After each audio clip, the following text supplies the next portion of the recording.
এই যে রমজান আসছে সামনে, একটা হাদিস আপনারা সবাই শুনেছেন, নবীজি সাল্লাল্লাহু আলাইহি সাল্লাম বলেছেন স্বর্ণের অক্ষরে এটাকে লিখে রাখবার মতো। তিনি বলেছেন, আলা উখবিরুকুম বিআহলিল জান্নাহ, ওহে লোক সকল, তোমাদেরকে কি আমি বলে দিব না জান্নাতি মানুষ কারা?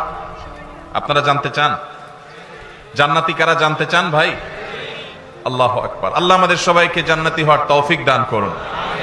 নবীজি বলেছেন, আলা উখবিরুকুম বিআহলিল জান্নাহ, তোমাদেরকে কি আমি জান্নাতি মানুষদের কথা বলে দিব না কারা জান্নাতি হবেন, তাদের মার্কা কি হবে, আলামত কি হবে? ভাইরা আমার, নবীজি সাল্লাল্লাহু আলাইহি সাল্লাম বলেছেন, দেখুন জান্নাতি মানুষের মার্কা কি, আলামত কি।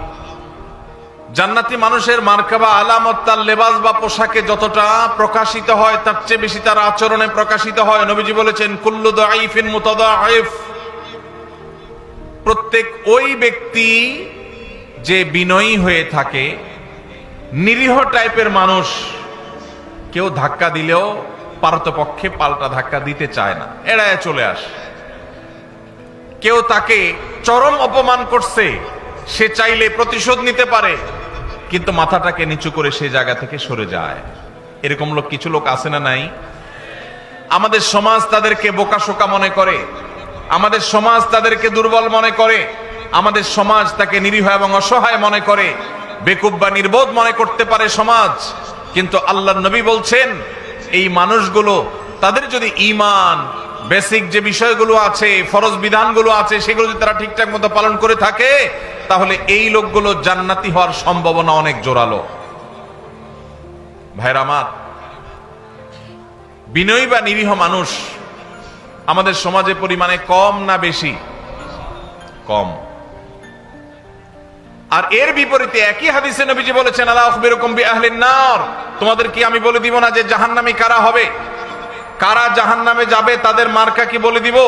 নবীজি সাল্লাল্লাহু আলাইহি সাল্লামকে যখন বলা হলো, হ্যাঁ আল্লাহর রাসূল অবশ্যই বলুন, তখন তিনি বলেছেন, কুল্লু উতুল্লিন জাওয়াজিন মুস্তাকবির,